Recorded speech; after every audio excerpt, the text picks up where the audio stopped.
2022-23 কথা এটা makeup সেমিনাৰত as a guest মই ইনভিটেশ্যন আছিলোঁ আৰু তাতে যিগৰাকী আৰ্টিষ্টে পাৰফৰ্মেঞ্চ কৰিছিলে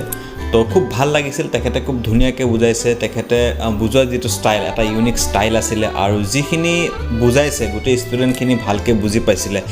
আৰু তেখেতৰ সমস্ত বিষয়বস্তুবোৰ লক্ষ্য কৰাৰ পাছত মানে তেখেতৰ প্ৰতি এটা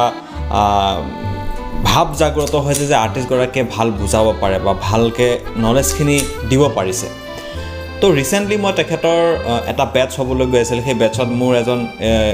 চিনাকি এজন ব্যক্তিক মই ৰিকমেণ্ড কৰিছিলোঁ ক্লাছ কৰাৰ কাৰণে তো সেই ৰিকমেণ্ডেশ্যনটো মই কিহৰ কাৰণে কৰিলোঁ যে টিচাৰগৰাকীৰ যিটো বুজোৱাৰ ষ্টাইল বা যি ধৰণৰ তেখেতৰ নলেজ এই গোটেইখিনি বস্তুৱে আমাক এট্ৰাকশ্যন কৰিছিলে বা আমাক আকৰ্ষণ কৰিছিলে আৰু সেইটো কাৰণে মই তেখেতক এজন ব্যক্তিক ৰিকমেণ্ড কৰিছোঁ যে আপুনি তাতে গৈ ক্লাছটো ল'ব পাৰে তো এই ৰিকমেণ্ডেশ্যনটো কেতিয়া আহে যেতিয়া আপুনি কোৱালিটি অফ এডুকেশ্যনৰ ওপৰত ফ'কাছ কৰে আপুনি যদি এজন আৰ্টিষ্টিক হিচাপে এটা এডভান্টেজ য'ত যাব বিচাৰে তো তেনেহ'লে আপুনি আপোনাৰ কোৱালিটি অফ এডুকেশ্যন আপুনি ডেভেলপমেণ্ট কৰিব লাগিব আপোনাৰ ভিতৰত নলেজ ডেভেলপমেণ্ট কৰিব লাগিব নিজকে আপগ্ৰেড ৰাখিব লাগিব তো তেতিয়াহে আপুনি বেলেগৰ ফালৰ পৰাও এটা ৰিকমেণ্ডেশ্যন পাব বা এজন ভেলুৱেবল আৰ্টিষ্ট হিচাপে আপুনি খাৰা কৰিব পাৰিব নিজকে তো গতিকে আমি